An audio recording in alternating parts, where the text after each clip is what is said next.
আসসালামু আলাইকুম ভিউয়ার্স, আপনারা যারা একটি লেটেস্ট মডেলের জিএল গাড়ি খুঁজছিলেন, আজকের এই গাড়িটি তারা দেখবেন একটু মনোযোগ সহকারে।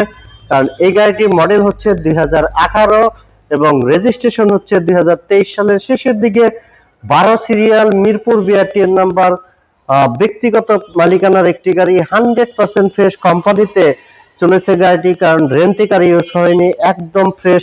সাইডে, পিছনে এবং সবকটি গ্লাসই কিন্তু টিন্টেড ব্ল্যাক, অরিজিনাল ব্ল্যাক কালারের গ্লাস রয়েছে গাড়িটিতে। এবং টায়ার কন্ডিশন, 4টি টায়ার অলমোস্ট নিউ রয়েছে, দেখতে পাচ্ছেন টায়ার কন্ডিশন। এবং আমি একটু ভিতরের ভিউ দেখাই ভিউয়ার্স।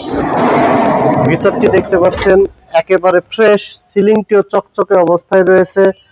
সিট প্ল্যানিং গুলো দেখতে পাচ্ছেন এবং পিছনের সিটটি দেখতে পাচ্ছেন ফুললি ফ্রেশ কন্ডিশনের গাড়ি, কোথাও কোনো অ্যাক্সিডেন্টাল ড্যামেজ নেই কিন্তু এই গাড়িটিতে। এলপিজি করা রয়েছে, যেহেতু আপনার সিএনজি লাগলে সিএনজি নিয়ে আলোচনা করার সুযোগ রয়েছে। 18 মডেল, 23-এ রেজিস্ট্রেশন করা এই জিএল গাড়িটি পেতে হলে আমাদের কার প্যালেস বিডিতে আসতে হবে। আর এই গাড়িটির আস্কিং প্রাইস রাখা হয়েছে মাত্র 30,50,000 টাকা আস্কিং প্রাইস। প্রাইস নেগোশিয়েট করার সুযোগ রয়েছে ভিউয়ার্স।